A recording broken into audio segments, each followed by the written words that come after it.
እግዚአብሔር አምላካችን ሆይ በጌታ በኢየሱስ ስም እናመሰግናለን። አንተ ታላቅ ነህ፣ ኃያል ነህ። የዘላለም አባት ቅዱስ እግዚአብሔር ሆይ ለዚህ ጊዜ ስላበቃህን እግዚአብሔር ሆይ ስለ አንተ መልካምነት፣ ስለ ቸርነት፣ ስለ ታላቅነት፣ ስለ ፈውስ፣ ስለ ምሕረትህ እግዚአብሔር ሆይ እናመሰግናለን።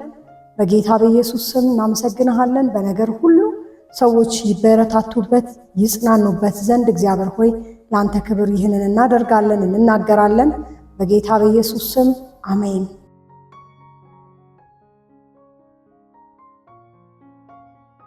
ስሜ ፊሎሶፊ በላይ እባላለሁ። ተወልጄ ያደግኩት በሐረር ከተማ ከወላጅ እናቴ ሲስተር እታለም ጽጌ እንዲሁም ከአባቴ ከፓስተር ፍሬው ገብረ ጊዮርጊስ ጋር በመሆን እግዚአብሔር ቤት ውስጥ እንዳድግ እድል ሆኖልኛል። እግዚአብሔር ይመስገን። እንግዲህ ጌታን ያገኘሁበት ትልቁ አጋጣሚ ለእኔም ለቤተሰቤም መልካም የሆነው በ8 ዓመት እስከ 9 ዓመት እያለው በጣም ባህሪ አስቸጋሪ ነበረ። በጣም ፈጣን ነበርኩ እና ረባሽ ነበርኩኝ በጣም እና በዚህ ጉዳይ እናቴና አባቴ በጣም ይጨነቁ ነበር። ኢቭን ጎረቤት ሳይቀር ይረበሽ ነበረ።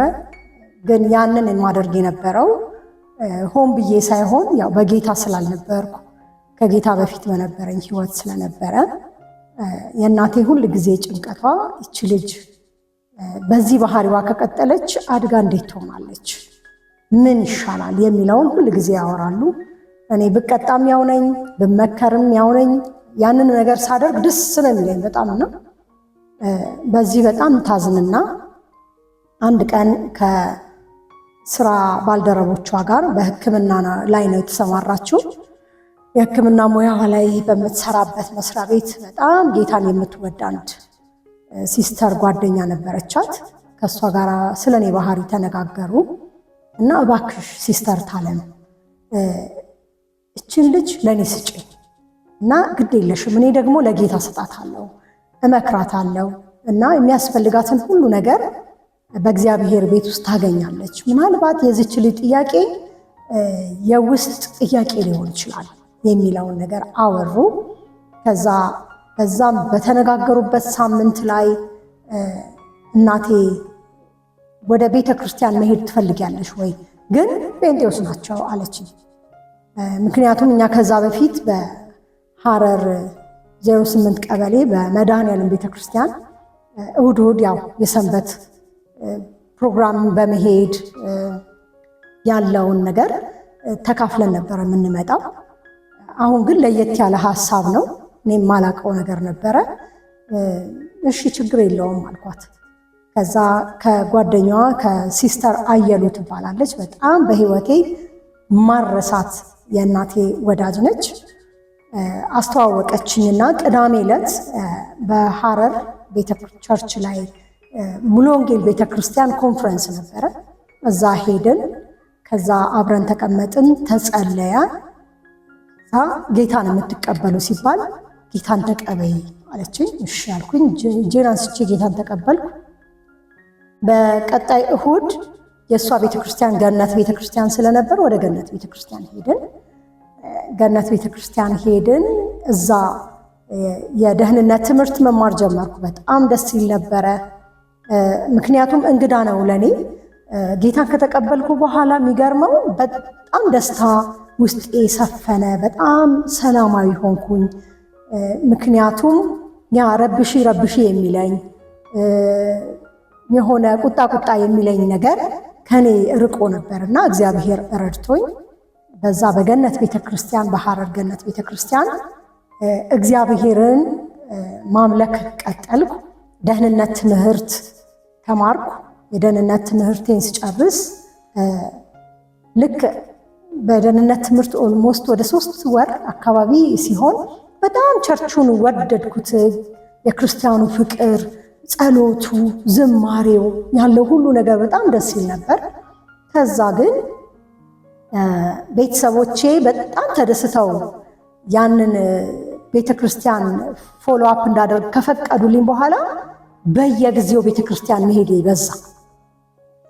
ቅዳሜና እሑድ እዛ ነኝ፣ ማክሰኞ ወይም ሮብ ጸሎት እዛ ነኝ። በቃ ቸርች ነኝና እነሱ ከዚህን ጊዜ ድረስ ጌታን አላወቁም ነበረ።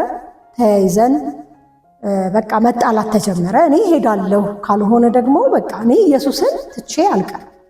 ምክንያቱም ይሄ ኢየሱስ እኔ ህይወቴን ባህሪዬን ቀይሮታል፣ ውስጤ ሰላም ሞልቷል፣ መንፈስ ቅዱስን ተቀብያለሁ። በጣም ነው ምጸልየው እና ለቤተሰቦቼም ሁሉ ጸልያለሁ፣ ለአካባቢ ሰው ጸልያለሁ። በጣም ደስተኛ ነበርኩኝና ባህሪ መቀየሩን ሰፈር ሁሉ ማመን አልቻለም። ምክንያቱም ፊሎ ብሎ ከጠሩኝ ከጌታ በፊት የነበረው ህይወቴ ቀጥሎ አቤት ሳይሆን ሌላ ደስ የማይል ቃላት ምልልስ ነበርና እኔን ሆን ብሎ ያንን ለማናገር የሰፈር ወንዶች ጓደኞቻችን፣ አብሮ አደጎቻችን ሴቶች በቃ ፊሎ በማለት ነበረ የሚያበሳጩኝ የነበረው። አሁን ግን ጌታን ከተቀበልኩ በኋላ ያ ነገር የለም እና ተደንቀዋል። በጣም ቀሚስ ቁምጣ ነበር የምለብሰው፣ በጣም ነበር እንደፈለግኩ ነበር መሆነውና ቀሚስ ረዘም ያለ መልበስ፣ ስርዓት መያዝ፣ ልክ እንደ ሴት ልጅ በቃ አክት ማድረግ፣ መራመድ፣ ስርዓት መያዝ ስጀምር በጣም ተደነቁ። በጣም ደስ አላቸው እና ግን ያው ዞሮ ዞሮ በድንጋይ ጠጠር ወርወር እንደረግና ጴንጤ እንባል ነበረ። ያም ምንም አይመስለኝም ነበረ። አልፈራም፣ አላፍርም። ጌታ ይወድሃል፣ ኢየሱስ ክርስቶስ ያድናል፣ ጌታን ተቀበል፣ ጌታን ተቀበይ ነበረ ምላሽ የነበረው እና ይሄንን ማመን ከብዷቸው ነበረ። በኋላ ላይ ቤተሰቦች ከቤተ ክርስቲያን እንድቀር ትግል ሲጀምሩ በቀጣይ እሁድ ቤተ ክርስቲያን ከሄድኩ በኋላ ለቤተ ክርስቲያን መሪዎች ተናገርኩ። ለፓስተሮቹ ላሉት ተናገርኩ። ምን አሉ? እኛ ሄደን እናናግራቸዋለን። አንቺንማ ማጣት የለብንም። እግዚአብሔር ህይወትሽን ቀይሯል። ህይወትሽን በመቀየሩ ምክንያት አካባቢሽም፣ የሰፈር ሰዎችም፣ ቤተሰብሽም ደስተኛ ናቸው። አንቺም ደስተኛ ነሽ። እኛ እናናግራቸዋለን ብለው መጡ። አንድ እሁድ ከቸርች ከመጣሁኝ በኋላ ከሰዓት ላይ መጡ። ከዛ የቤተ ክርስቲያን መሪዎች አናገሯቸው ወላጆቼ። እቺ ልጅ እኮ ከቤተ ክርስቲያን ብትቀር ከዚህ በፊት የነበረው እጥፍ ባህሪ ነው የሚኖራት፣ እጥፍ የሆነ ክፉ መንፈስ ነው የሚገባባት። ስለዚህ እባካችሁም ከቤተ ክርስቲያን እንድትቀር አታበረታቷት። እሷ ለእናንተ ነው የምትጸልየው። እንደውም እናንተም ጌታን ብትቀበሉ ይኸው መጽሐፍ ቅዱስ እንዲህ ይላል ብለው በረጋታ በሰከነ መንፈስ በደንብ ስለ እግዚአብሔር ነገር ነገሯቸው። ከዛ በቀጣይ እሁድ እሺ ብለው ተቀጣጠሩ።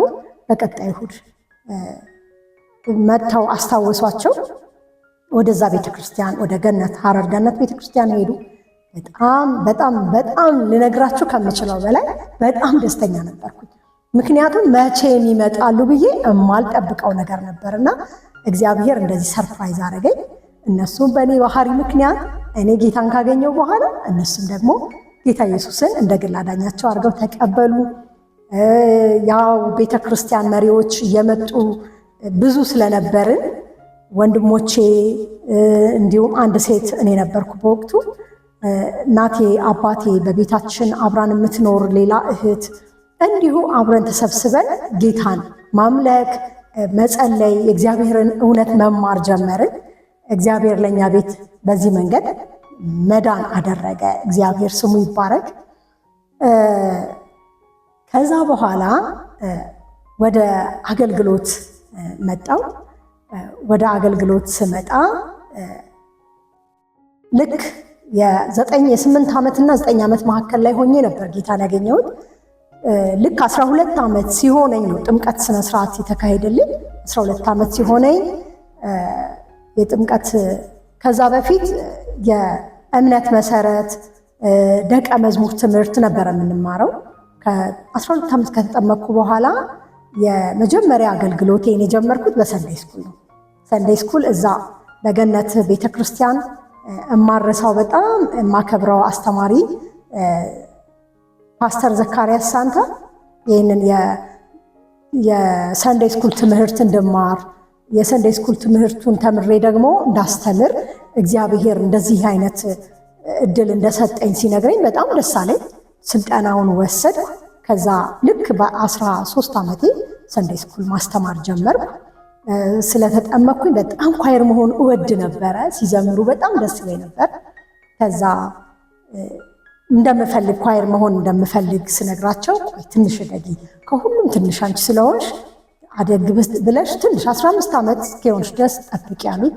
ያው መቼም ጌታ ሕይወቴን ባህሪዬን ቢቀይርም ግን በአንድ ጊዜ ፍጥነቴ፣ ተጫዋችነቴ፣ ተግባቢነቴ አልተቀየረም እና ትንሽ ፈጠን ስለምል ትንሽ እርጋታ እስኪኖርሽ ድረስ እስከዛ መዝሙሮች ተለማመጅ ተባልኩ። እሺ ያልኩኝ። በቃ በጠዋትና ማታ መዝሙር ከፍት ነበር። የነ ሊሊን በቃ የነ ቤቲን ብዙ መዝሙሮች የነ ዳንኤልን በጣም ሰማ ነበር። በኋላ እግዚአብሔር ብሎ ዝማሬ ላይ እንድካተት እና አብሬ እንዳጠና እድሉ ተሰጠኝ። ያኔም የነበረኝን ደስታ ልነግራችሁ አልችልም። እግዚአብሔር አገዘኝ። የሚገርመው ዝማሬ ፍላጎቱ እንዳለኝ ሳቅ እና ለቤተክርስቲያን ለዝማሬ መሪዎች ስናገር ምን አለኝ? እስቲ መዝሙር መጀመሪያ ትፈተኛለሽ፣ ከመፈተንሽ በፊት ግን ጸልይ። እግዚአብሔር በዝማሬ እንድታገለግዩ ከፈለገ እግዚአብሔር መዝሙር ይሰጥሻል እና እሺ አልኩኝ። የዝማሬ ሊደር የነበረው ሰለሞን ይባል ነበር። እሺ አልኩኝ። ጉጉት አደረብኝ። መጸለይ ጀመርኩ። ዝማሬ መለማመድ ጀመርኩ። ከዛ አንድ ዝማሬ በህልሜ ተቀበልኩኝ ማለት ነው። በህልሜ ተቀበልኩ። ያንን ዝማሬ ቁጥሩንና አዝማች ወደ 4 ቁጥር እና አዝማቹን ተቀበልኩ። አልረሳሁትም። ማለዳ ጸሎት እንነሳ ነበርና ለሊት ኦልሞስት 9 ሰዓት ተነስተን 1 ሰዓት ያህል የእግዚአብሔር ቃል ከዛ ለ1 ሰዓት ያህል ጸሎት ነበረ ከቤተሰቦቼ ጋር። ያንን ዝማሬ እግዚአብሔር ሰጠኝ ብዬ ሐሴት አደረኩ። በጣም ተደሰትኩ። ከዛ ጻፍኩት። ያንን ዝማሬ ጻፍኩኝ። ያው ሙሉ ለሙሉ እንደው ጎበዝ ሆኜ ጻፍኩ ባልልም በቃ የተቀበልኩት ዝማሬ አስታውሰውና በጣም መጻፌን እንትን ብዬ ይዤው ሄድኩኝ። ከዛ ለኳየር ሊደራችን በጣም ተደስቼ ሳሳየው ይሄ በህልምሽ እርግጠኛ ነሽ አለኝ። አዎ አልኩት። በጣም ደስ አለው። በቃ ይሽ የዝማሬ ጸጋ አለሽ ማለት ነው። ያው በዛን ጊዜ እንግዲህ እንዳሁን ጊዜ ባይሆንም በጣም በህልም የሚታመንበት በደንብ እግዚአብሔርን የምንሰማበት ጊዜ ነው። አሁንም ያለምምድ እንዳለ አለ ማለት ነው እና በዛ መንገድ ነው እንግዲህ አገልግሎቴን የጀመርኩት። አንደኛው በሰንዴይ ስኩል፣ ከዛ ደግሞ በዝማሬ።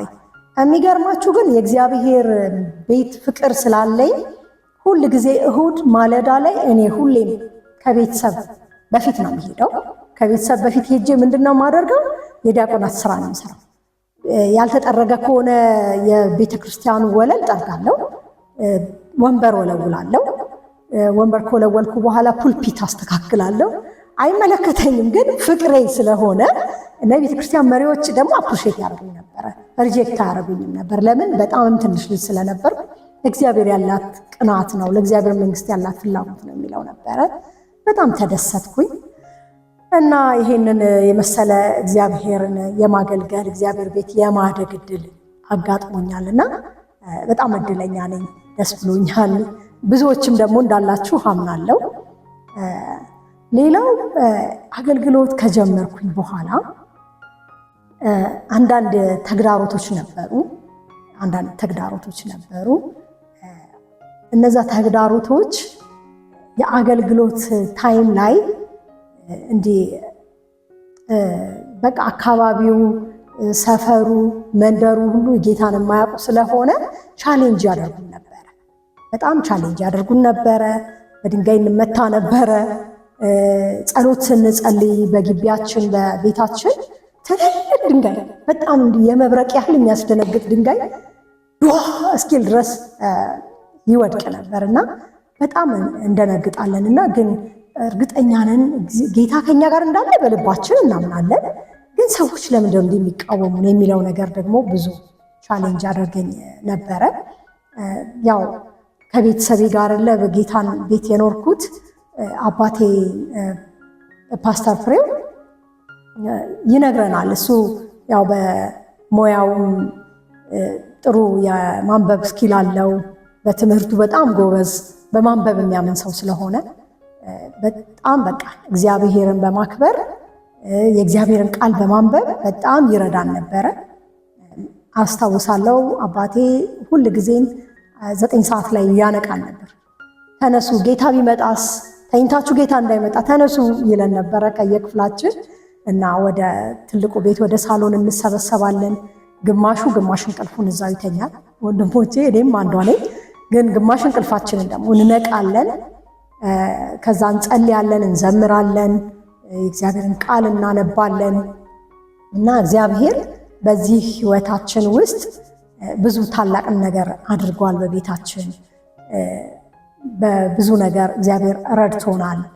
የአባቴን የእናቴን ጸሎት ሰምቷል እግዚአብሔር።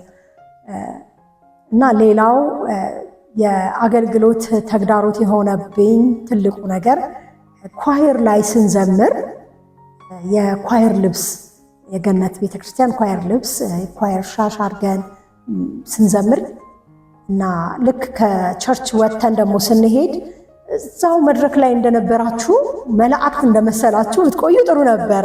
ለምን ትወጣላችሁ አይነት ነገር ነው። ማያምኑ ሰዎች ናቸው። ይመጡና ያዩናል፣ ያዩኛል። ከዛ በስመ አብ ስትዘምሪ በጣም ደስ ይል ነበረ፣ በጣም ያምር ነበረ። ግን ወደ ሰፈር ስትመጪ ያ ኳየር ልብስ ስለሌለ የሚል ኮሜንት ነበረ የሚሰጡኝ። በጣም የሚፈታተኑ ቁጭ በሉ የእግዚአብሔርን ቃል እናውራ እንከራከር ይሉን ነበር። ይሄ ትልቅ ተግዳሮት ነበር። ከሌላም የሃይማኖት ተቋማት ጋር ካሉ ሰዎች ጋር ቁጭ ብለን በቃ የግድ ነው ወይ መርታት ወይ መረታታት አለና ላለመረታት ክርክር ነበር። እኔ ደግሞ ብዙም ያ ነገር አያስደስተኝም ነበር። ግን ዝም ብዬ ሰማቸዋለሁ፣ ምችለውን እመልሳለሁ። ምክንያቱም በመንፈሳዊ ነገር ገና መጠንከር የእግዚአብሔርን ቃል መሞላት የነበረብን እድሜ ላይ ስለነበርን ያ ነው ትልቅ ተግዳሮት የነበረብኝ። ሌላው የህይወት ተግዳሮት የምንለው አለ። በህይወታችን ተግዳሮቶች አሉ። ግን እንዴት እንደምናሸንፋቸው እግዚአብሔር እንዴት እንደረዳን ሳነሳ በህይወቴ ሃይስኩል ገባሁ። ማለት በቲኔጅ ላይ ደረስኩ። ሃይስኩል ገባሁ። ከዛ ሃይስኩል ስንገባ ፌሎሺፕ አለን። ደስ የሚል የመጽሐፍ ቅዱስ ጥናት። የሚገርመው የሻይ ሰዓት ይሄ የእረፍት ሰዓቷ ትንሽ ነው፣ 20 ደቂቃ እስከ 30 ደቂቃ። በዛ ታይም ግን ተሟሙተን ተሯሩጠን የሆነ ዛፍ ስር ገብተን ቁጭ ብለን 7ም 8ም ሆነን ፌሎ እናደርግ ነበረ። ያ እንዴት እንዳገዘኝ በጣም ነው የጠቀመኝ። በተለይ ከኤሌመንተሪ ስኩል ሃይ ስኩል ላይ በጣም ጠቅሞኛል። ምንድነው የጠቀመሽ ብትሉኝ የእግዚአብሔርን ቃል ለማንበብ ሚዲያ ነበረ ትምህርት ቤት ውስጥና ሶሻል ሚዲያው ዘፈን ነበረ። ያን ዘፈን ያንን ስነ ጽሁፍ ምናምን የሚደረገውን ነገር ላይ ተጽዕኖ እንዳያድርብን ይሄ ፌሎ በጣም ጠቅሞን ነበር። ወደ እግዚአብሔር ቃል እንሄዳለን፣ 5 ደቂቃ የእግዚአብሔር ቃል እናነባለን፣ 5 ደቂቃ እንጸልያለን፣ 10 ደቂቃ እንዘምራለን። ከዛ በኋላ ወደ ቤት እንመጣለን እና ያንን እድሜ በጣም የወጣትነት እድሜን አስታውሳለሁ። በጣም ቻሌንጅ ፉል ነው። ስሜታዊ የምንሆንበት እውቀት ብዙ የሌለበት ጊዜ ነውና ያንን የወጣትነት እድሜን እግዚአብሔር ረድቶኛል። ብዙም የዛ የሃይ ስኩል ላይ ጠንካራ ነገር እግዚአብሔር በውስጤ ስላስቀመጠ በእግዚአብሔር ቃል ተሞልቼ ስላደኩኝ ቤተሰቤንም የቤተ ክርስቲያን መሪዎችንም ሰማ ስለነበረ በደንብ ጸሎት ካፈል ስለነበረ ውስጤ በጣም ቦንድድ ነው። በመንፈሳዊ ነገር በጣም የወፈረ ነውና ብዙ እንዲህ የወንዶች ለከፋ አላስቸገረኝ። ኢቨን ቢያምንም ባያምንም ከወንዶች ጋር ቆሞ ማውራት ራሱ ኃጢአት እስኪመስለኝ ድረስ የራሴን እጠብቅ ነበረ።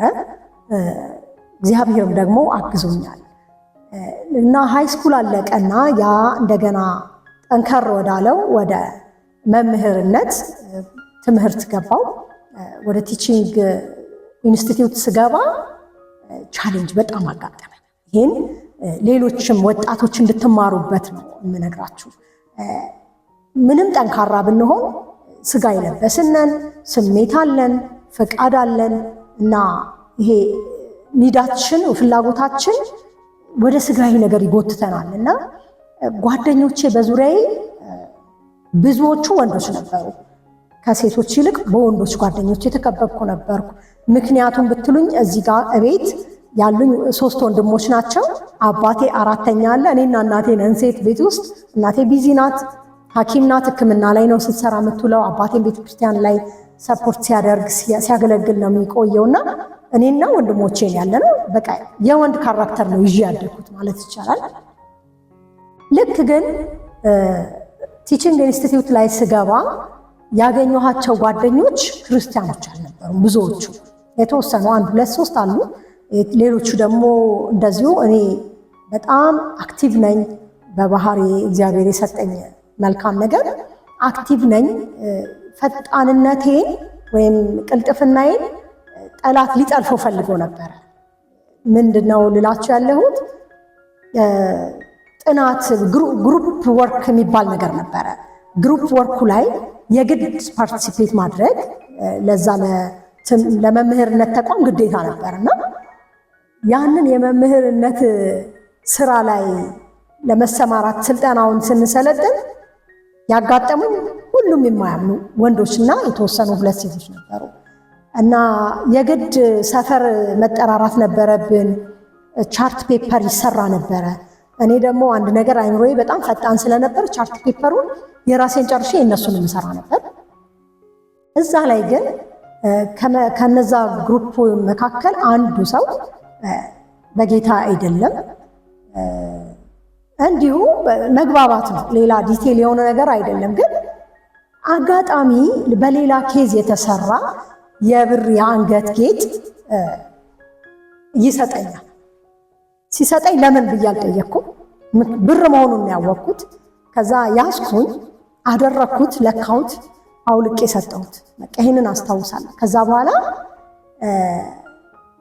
ብሩ ላይ ለካ ሌላ ስፒሪት ነበረ። እኔ አላቅም። መስተፋቅር ይባላል። በኋላ ያወቅኩት መስተፋቅር ነው። ምግብ አልበላም፣ ከሰዎች ጋር ማውራት አልፈልግም።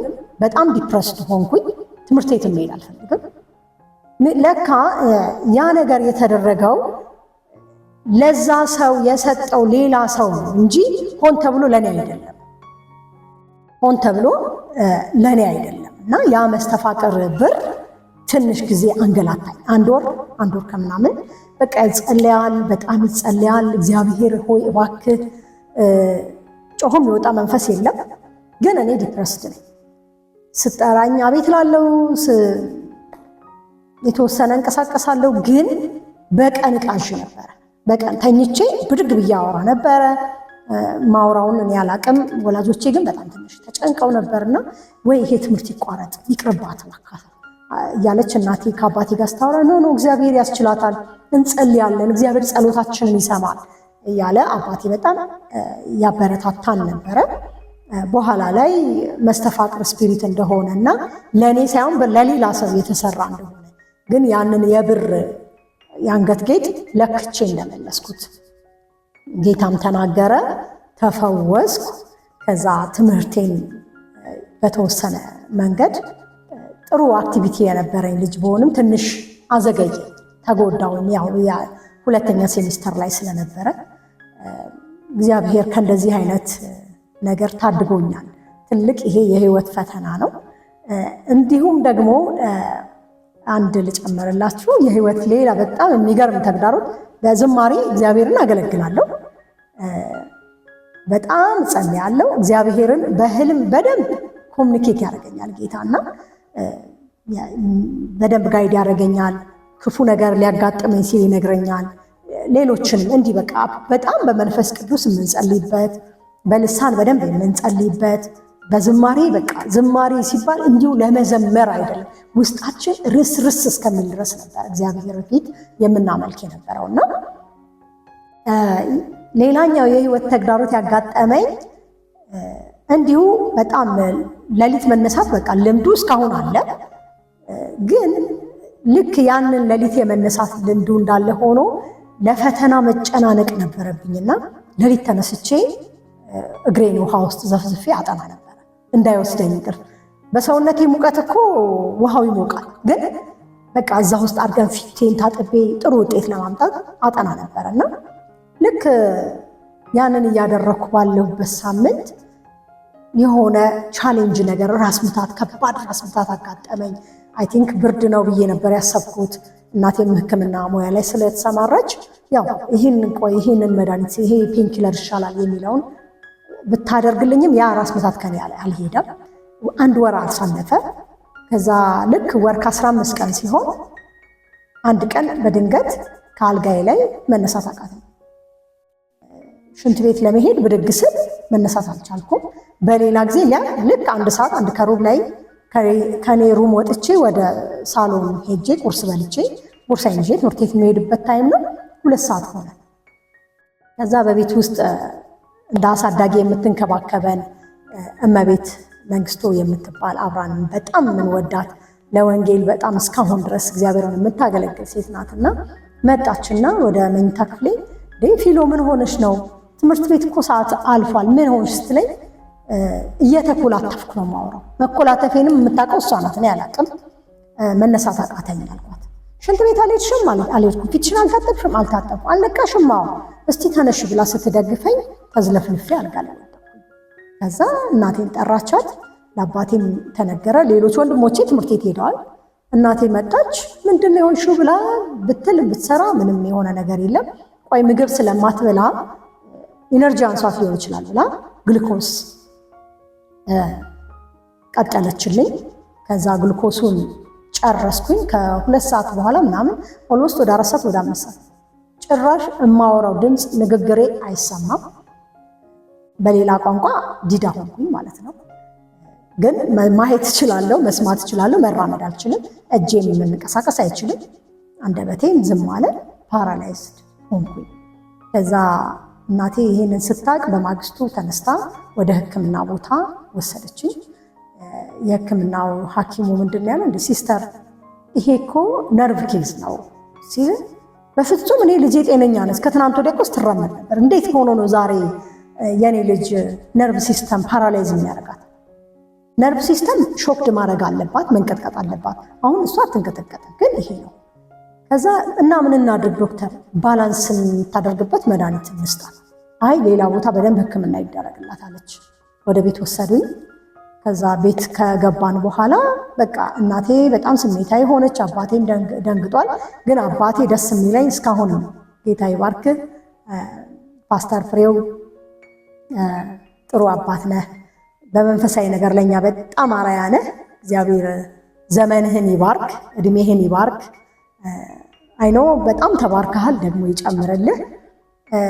እሱ ምን አለ? ኖ እግዚአብሔር ይፈውሳታል፣ የምታገለግለው ጌታ ይፈውሳታል አለ እና ለኛ የእምነት ባካፓችን ነበር አባቴና በጣም አጽናናት። እናቴን ነው ስትሮንግ ሁኚ፣ ጠንክሪ፣ እንደዚህ መሆን የለበትም ብሎ ሲል እኔ ደግሞ ከህክምናው አንግል ነው ማየው አለችው። አዎ ልክ ነሽ፣ ሌላ ህክምና ይደረጋል ተባለ። ወደ ከፍተኛ ህክምና ሄድኩ። ደሜ ተመረመረ ምናምን። የሚናገረው ዶክተር ሁሉ አንድ አይነት ነገር ነው እና አይ እንደዛ ከሆነ አሁን የምታደርጉት እዚህ አገር ውስጥ አታስነኳት፣ ገና ልጅ ነች። ምንድነው ማድረግ ያለባችሁ? ወደ ጥቁር አንበሳ ሪፈር እንጽፋለን። ጥቁር አንበሳ ለእንግሊዝ ሀገር ወይም ደግሞ ለተሻለ ህክምና ወዳለበት ሀገር ይጽፍላችኋል። እንግዲህ እንደዛ ነው ማድረግ ያለባችሁ ሲባል እናቴ በቃ በጣም አዘነች። ጌታ ሆይ እኔ የተከተልኩህ አባት፣ እኔ ልጄን የመጀመሪያ ልጄን እንዴት ብዬ ነው አሁን ወደ ውጭ ሄጄ ኢየሱስ እዚህ ጋር ጌታ ነው እዚህ ጋር ይፈውሳል ብዬ እንደገና እዚህ ጋር ደግሞ ወደ ውጭ ሀገር ለህክምና ይዣት ሄዳለሁ ብዬ ምለው ብላ በጣም ቤታችን በቃ በፊትም የጸሎት ቤት ነበረ፣ ተባባሰ። የሰሙ ቅዱሳን መምጣት ጀመሩ። የገነት ቸርች ኳይሮችን ላመሰግን ወዳለሁ። ጌታ ኢየሱስ ይባርካችሁ። በዛን ታይም ያሳያችሁኝ ፍቅር፣ ያሳያችሁኝ መልካምነት እስካሁን በህይወት ያረሳውም። እነ ትዕግስት፣ እነ ሳባ፣ ብዙዎቻችሁ አይነው ጽዮን፣ 2 ጽዮኖች ናቸው፣ ሰለሞን፣ በቃ ዘላለም፣ በጣም ብዙ ናቸውና በጣም እየመጡ እህቶች ገላይን ያጥቡኛል፣ ፀጉሬን ያጥቡኛል፣ ይንከባከቡኛል። ምክንያቱም እናቴ ቢዚ ናት፣ አባቴም እንደዛው። እንደገና ደግሞ ይጸልዩልኛል፣ የሚያስፈልገውን ልብሴን ያጥባሉ፣ በቃ ክፍሌን ሩሜን ያጸዳሉ። በቃ በጣም የሚገርም ትብብር ነበርና ከዛ ያ ነገር ትምህርቴ ላይ አፌክት አደረገኝ። ግን ምንድነው ወንድሞቼ ከኔ ተከታይ ቢሆኑም በ2 ዓመት በ3 ዓመት ስለሆነ የምንበላለጠው እያመጡ እየተዋሱ ይጽፉልኝ ነበረ። አነባለሁ፣ የሚገርመው አነባለሁ፣ በልቤ አነባለሁ። እማወራው ግን ምንም አይነት ወርድ አይደለም የሚወጣው። ድምፅ አለኝ ግን በጣም ማለት የሆነ የዲዳ ያህል ነበር የሆንኩት። እንዴ እላለሁ በልቤ። አንዳንዱ ሰው ይመጣና አይ አጋንንት ሳይሆን አይቀርም ይላል።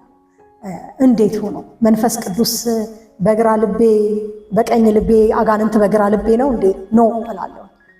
እኔ አጋንንት የለብኝም፣ በልሳን በልቤ እጸልያለሁ፣ እግዚአብሔርን አመሰግናለሁ። ግን ያ ነገር በጣም ለቤተሰቤ ተግዳሮት ሆኖ ነበረ፣ ለእኔ ተግዳሮት ሆኖ ነበረ። በአካባቢያችን ላሉ አማኞች እንደገና ለሩቅ ዘመዶቻችን ሁሉ በቃ ጴንጤ አድርጋት ነው፣ ጴንጤ የሆነ ደግሞ እሷ ነች ጴንጤ ያደረገቻቸው፣ ከእሷ ሊጀምር ነው ሰይጣኑ፣ በቃ ይኸው ሊገላት ሰው ሊያዋርዳት ነው እያሉ ሲሉ ነበረ። ግማሾቹ እናቴን በድብቅ ግድ የለሽም ወደ ጥንቆላ ሲስተም ብትሄድ ከሌላ እኮ በጣም ይፈወሳሉ ሲሉ፣ እኔ ደግሞ እንደማልሄድ ብሄድ እንኳን በእኔ ያለው ጌታ እዛ ውስጥ ያለው መንፈስ እንደሚመታ አምን ነበረ። እስከዛ ድረስ ነበረ ማምነው። ሁል ጊዜ ትዝ ይለኝ ነበረ ኢዮብ እኮ ገላው ኢዮብ እኔ ሳልናገር ዲዳ ሆኜ ነው፣ እኔ እግሬ ሳይራመድ ፓራላይዝ ሆኜ ነው። ግን ኢዮብ እኮ እየተናገረ እየሄደ ሰውነቱን በገል እየፋቀ እግዚአብሔርን በፍጹም አልከዳም ነበር። እኔ መቼም ቢሆን ጌታ ኢየሱስን አልከዳም፣ ብሞት እንኳን ወደሱ ነው የሚሄደው።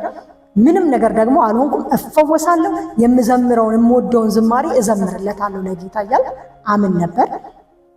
ከዛ ወደ 3 ወር ይሁን ብቻ አላቅም፣ ትንሽ ጊዜው ራቅ ያለ ወደ 10ዎቹ ዕድሜ ውስጥ እያለሁ ስለነበረ ምን ሆነ፣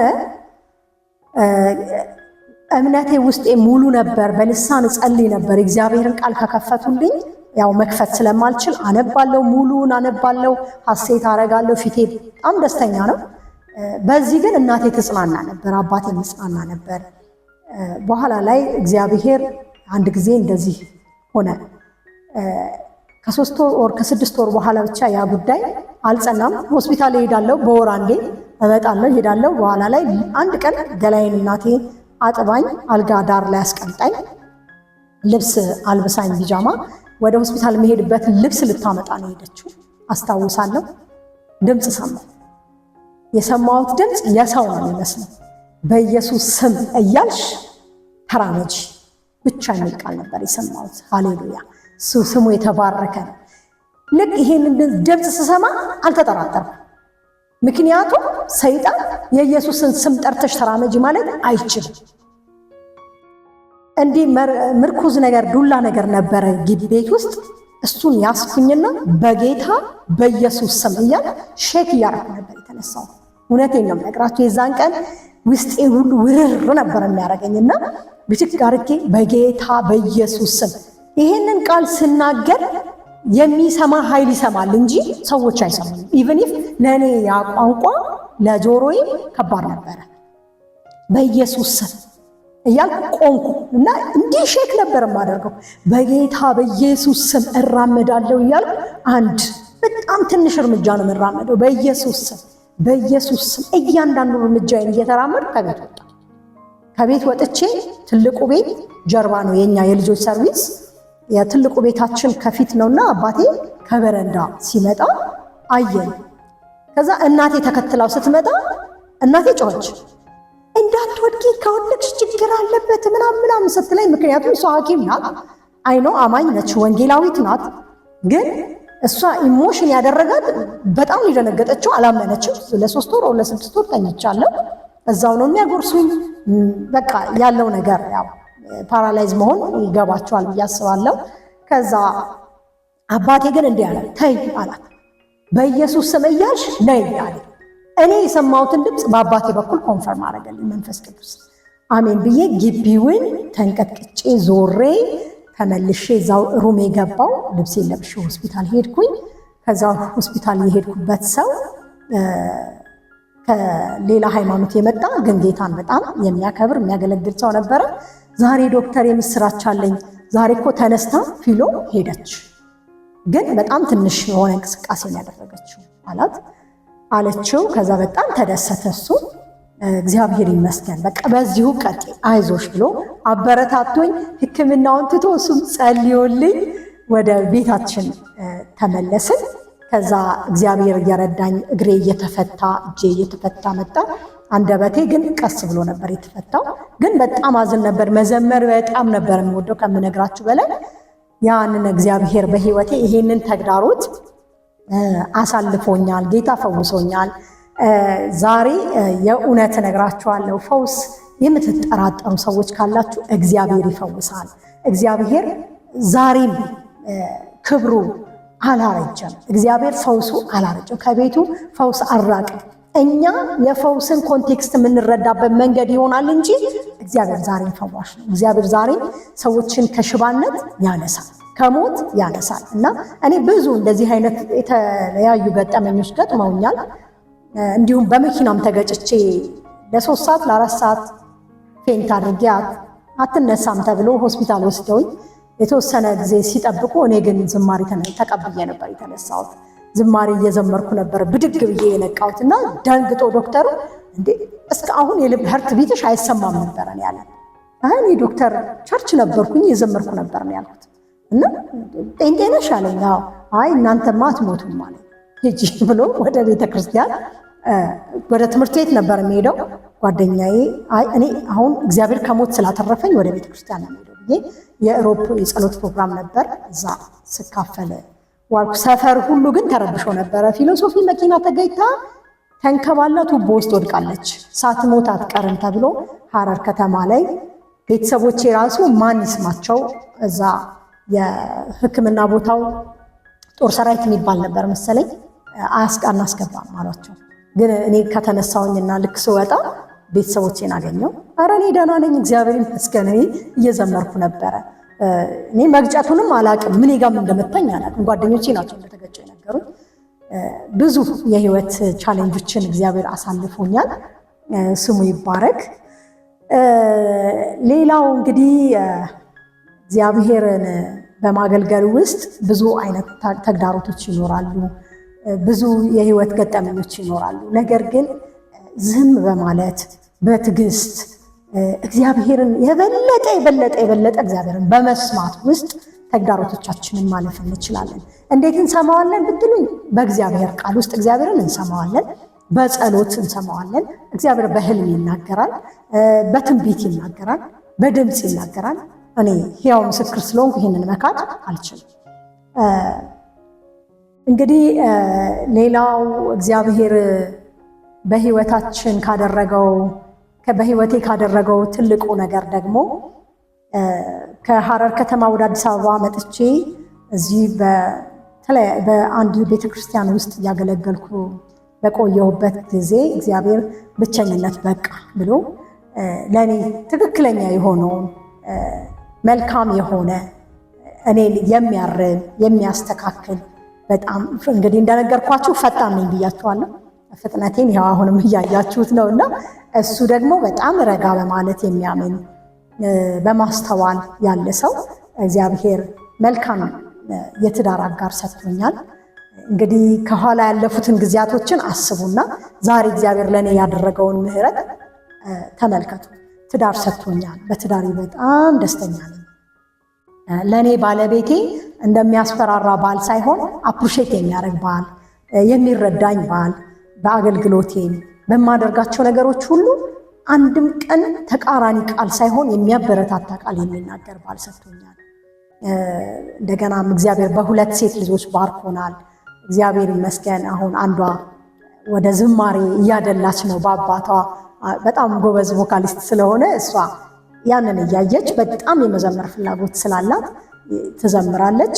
ሁለተኛዋ ደግሞ እንግዲህ የእሷ ጸጋ ገና አልተለየም።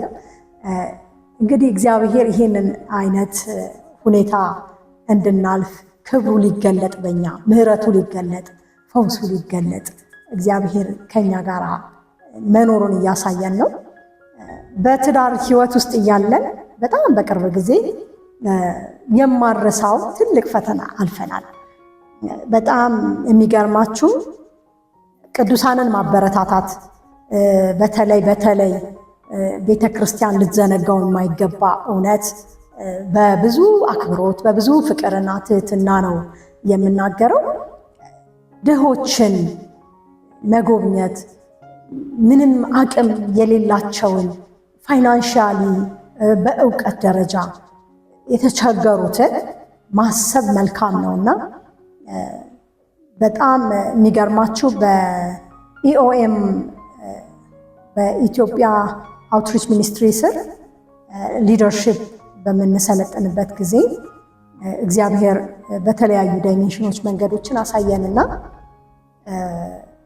ቅዱሳን በተለይ ወንጌል እንዲሮጥ ቅዱሳን ፋይናንሻሊ መባረክ አለባቸው፣ መስራት አለባቸው፣ አገልጋዮችን መስራት አለባቸው ብለን እናምናለን። ምክንያቱም እኛ አገልጋዮች ነን። እኔም ባለቤቴ ያገለገልን እያለን ግን ደግሞ ለዕለት የሚያስፈልገንን ነገር በመስራት እናምናለን እና የግድ ሁሉም ያን ይሆናል ማለት ሳይሆን አክቹሊ መስራት ያለበት ሰው ታለንት ካለው ኦፖርቹኒቲ ካለው እውቀቱ ካለው ቢሰራ የሚል እሳቤ ስላለን ያንን ስራዎች እንዲሰለጥኑ እናደርግ ነበረ። ኢኦኤም ላይ በዶክተር መለሰ ወጉ ሚኒስትሪ ላይ እሳቸው እንደ አባት ይመክሩናል፣ እንደ አባት ይንከባከቡናል። ያው በአመት 2 ጊዜ ስለሆነ የሚመጡት በተገኘው አጋጣሚ ካውንስል ያደርጉን ነበርና ከነ ባለቤቴ ከነ ቤተሰቤ ያው የስራ ፈጠራን እንድናበረታታ በኢንተርፕረነር ላይ እንድንሰራ አቅም ሆነውናል፣ አበረታተውናል። ስራ የሌላቸውን ክርስቲያኖች በቤታቸው የተለያዩ የስራ አይነቶችን የተለያዩ የስራ ዳይሜንሽኖችን ሰጥተናቸው እንዲሰሩ እናበረታታለን፣ ስልጠና እንሰጣለን ማለት ነው። ሌላው ደግሞ እንዲሁ በዲፕሬሽን ወይንም ደግሞ በትራውማ ኬዝ ውስጥ ያሉ ሰዎች ትራውማ የእንግሊዝኛው ወርድ ነው፣ አማርኛው የልብ ስብራትን ጥገና የሚያደርግ ስልጠናዎችን እንሰጣለን።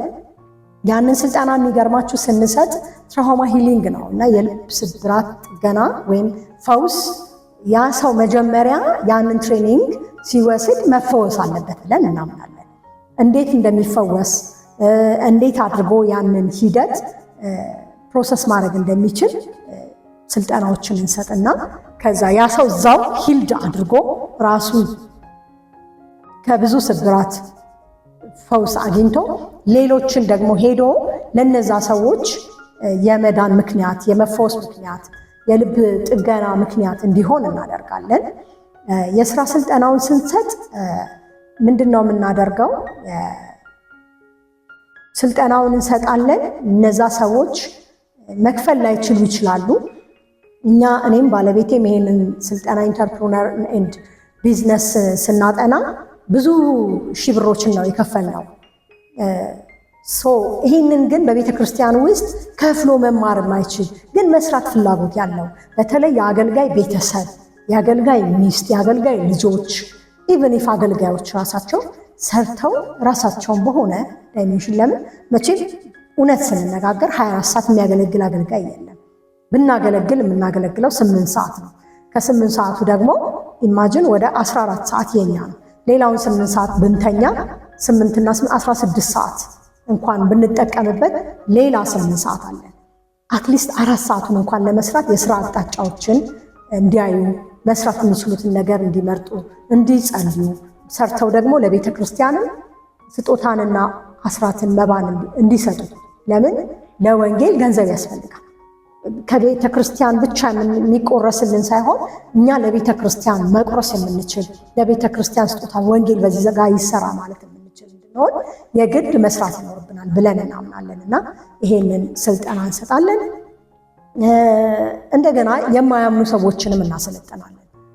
የማያምኑ ሰዎችን ስናሰለጥን ይሄንን ገንዘብ መክፈል ስለማይችሉ ለኛ በጣም እንደ ጥሩ እድል ነው ወንጌልን ለመስራት። አንድ እሱ ነው። ሁለተኛ ነገር ደግሞ ወንጌልን ለመስራት መልካም የሆነውን ነገር ማሳየት መቻል አለብን። ህይወታችን አንዱ ምስክር ነው። የምንነግራቸው ወንጌል አንዱ ምስክር ነው። እንደገና ፕራክቲካሊ የምናሳያቸው ነገር ደግሞ አለ እና ያንን ስራ ሰልጥነው ቤታቸው ክፍተታቸውን መሙላት እንዲችሉ ሲሰሩ እና ገንዘብ ሲያገኙ መልካምነትን ከክርስቶስ እኛ ይሄን አይደል የተማርነው፣ መልካምነትን እናሳያለን። እና እንግዲህ በአሁን ወቅት ባለው ሁኔታ በጣም ከባድ ቻሌንጆች አሉ። እነዛ ቻሌንጆች ምንድን ናቸው? ከራሳችን ነው ተቆርሰን የምናገለግለው። ነገር ግን በጣም ማገዝ የሚችል ሌላ አይደለም። እንጀራ እንዴት እንደሚበሉ ማሳየት፣ እንጀራ የሚበሉትን ከመስጠት ወይም አሳ እንዴት እንደሚያጠምዱ ማሳየት እንጂ አሳውን ብንሰጣቸው ሁሌ ላንሰጣቸው ይችላል። ስራውን ግን ብናለማምዳቸው ከኛ አልፈው ለሌሎች ይተርፋሉ፣ ሰርተው ራሳቸውን ይችላሉ። እና የማቴሪያል የአንዳንድ ወጪዎች ይኖሩብናል። እነዛን ነገሮች ማገዝ የምትችሉ ሰዎች ቅዱሳን ካላችሁ፣ ድርጅቶች ካላችሁ፣ እንደገና ደግሞ አሁን እዚህ ባለሁበት ቢሮ ላይ በተለይ እዚህ አካባቢ እዚህ ኤሪያ ላይ ወንጌል በደንብ አልተሰራምና ወንጌልን ለመስራት ለማያምኑ ሰዎች ሴቶችና ህፃናት ላይ እየሰራን አለን።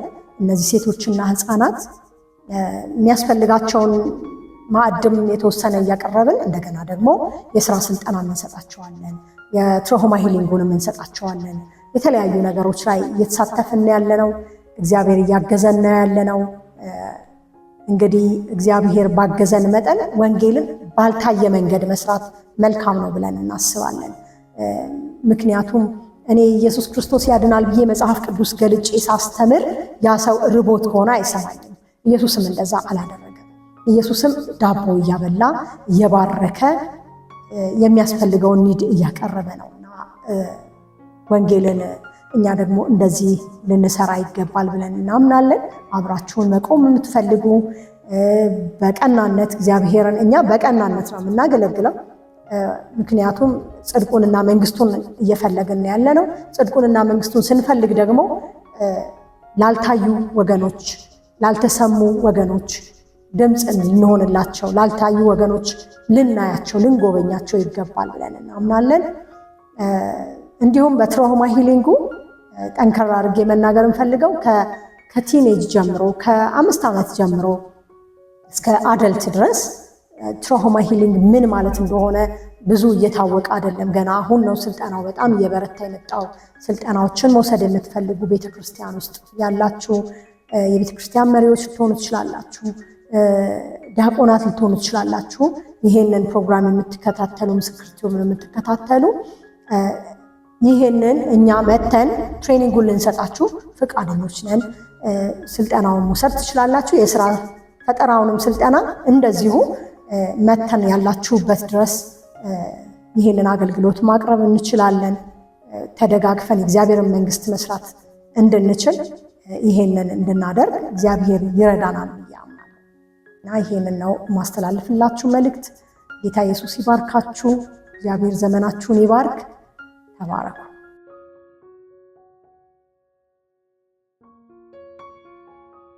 ሌላው ማመስገን የምፈልገው ወደዚህ ምስክር ቲዩብ ላይ መተን ያለንን እግዚአብሔር ያደረገልንን መልካም ነገር እናንተ የምትታነጹበት እኛም ደግሞ እግዚአብሔር ያደረገልንን ምንድነው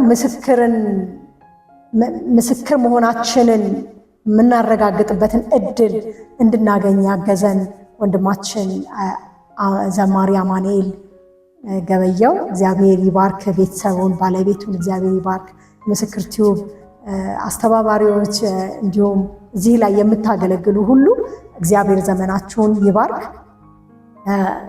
እንዲሁም ሌላ ሳልናገርም አላልፈው ፓስተር ፍሬው የምትመራው አማኑኤል ኤርሞኒየም ዓለም አቀፍ ቤተክርስቲያን እግዚአብሔር ይባርክ። ምክንያቱም በጣም በብዙ እያገዘች እየረዳችን ያለች ቤተክርስቲያን ናት። እግዚአብሔር ያስፋት፣ እግዚአብሔር ያብዛት። ምክንያቱም ይሄንን የእኛንም ራዕይ ተሸክማ ይህንን አገልግሎት እንድናገለግል የምታበረታታን ቤተክርስቲያን ናት። ፓስተር ፍሬው ይባላል መጋቢው። ወንጌላዊት ደግሞ ሲስተር ታለማው ጽጌ ትባላለች። እግዚአብሔር ይባርካችሁ፣ ተባረኩ፣ እንወዳችኋለን።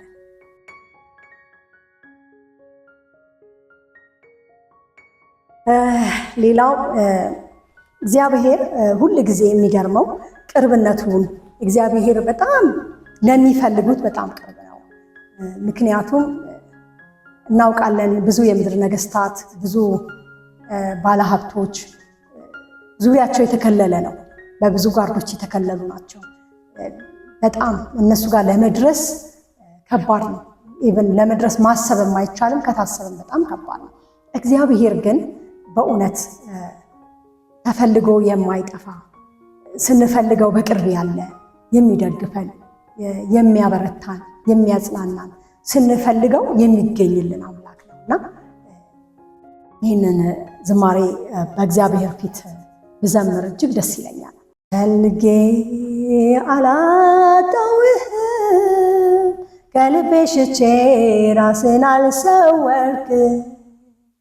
ፈልጌ አላጣሁህም፣ ከልቤ ሽቼ ራስን አልሰወርክም።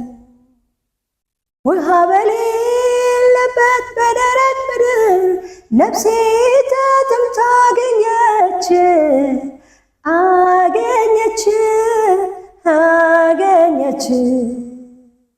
ውሃ በሌለበት በደረቅ ምድር ነፍሴ ተጠምታ አገኘች።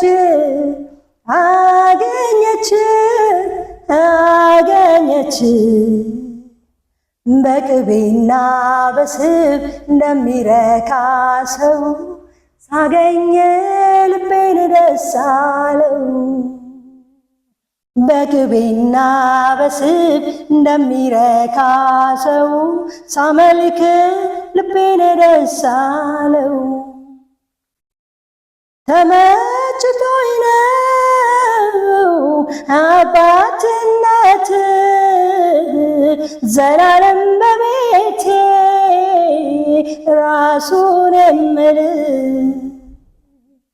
ተመችቶኝ ነው አምላክነት ዘላለም በላይ ንገስብኝ ምል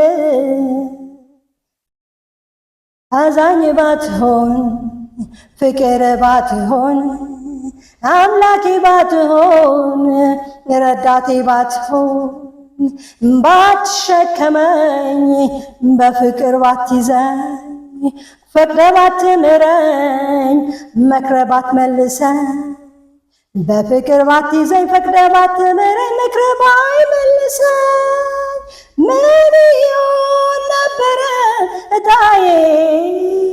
ስለ ምሕረት ተመስገን ጌታዬ። ምን ይሆን ነበረ እጣዬ? ስለ ፍቅር ተመስገን ጌታዬ። አቅም የሆንክልኝ ተባረክ፣ ዘውዴ መድመቂያዬ ተባረክ፣ ቅድስናዬ ተባረክ፣ አቤት መታያዬ ተባረክ፣ ተባረክ፣ ተባረክ፣ ተባረክ፣ ተባረክ።